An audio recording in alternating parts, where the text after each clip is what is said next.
Hi guys, I want you to start understanding movement and development much better.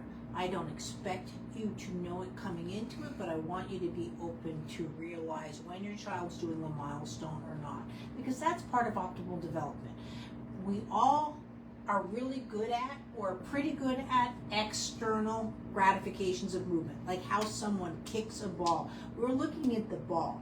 I'm looking at the body who's kicking the ball, right? And so, but I want your baby to go into skills that can kick the ball and to do all those things, right? If you look at a lot of the posts right now, didn't happen at 9 months, and now we're into 16 months, and there's going to be issues with development because we just don't have good substantial milestones being created. And so we either get deviations or we get progression. So understanding a milestone is also understanding what some people look at as reflexes. Now the Landau reflex is really the pubic bone strike that I refer to. I want to show you what the difference is.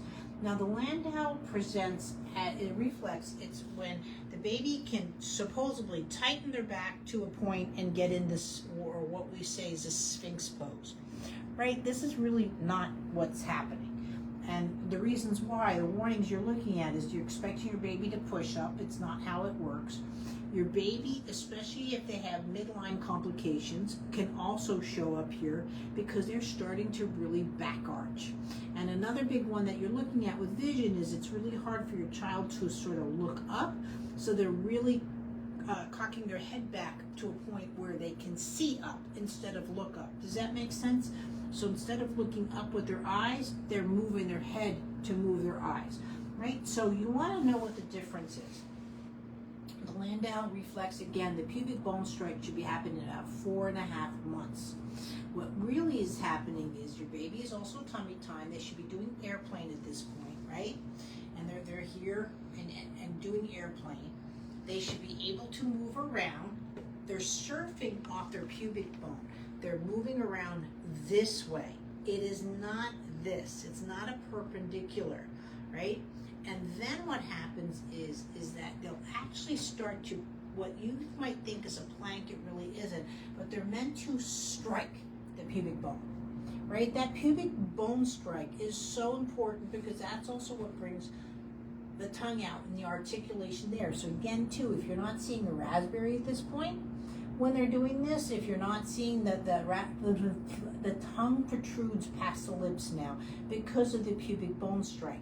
If it's just a back arch or a lack of midline, the tongue's still not going to come out. So really, it's not about just looking at static areas of development, it's looking at the whole picture, right? We don't just have spaghetti sauce, we got the garlic, we got the tomatoes, we got the basil, we got all that stuff that goes into it to make the good stuff. That's sort of what a milestone is. It's not just looking at the pose.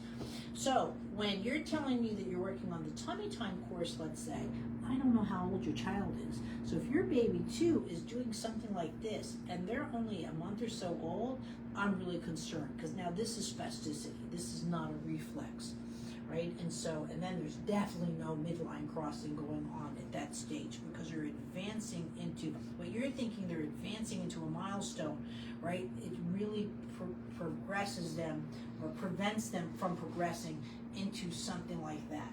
You should have seen rolling over by now. You should have seen grabbing the feet come into play as well as the pubic bone strike. That where what you're looking for is a Landau.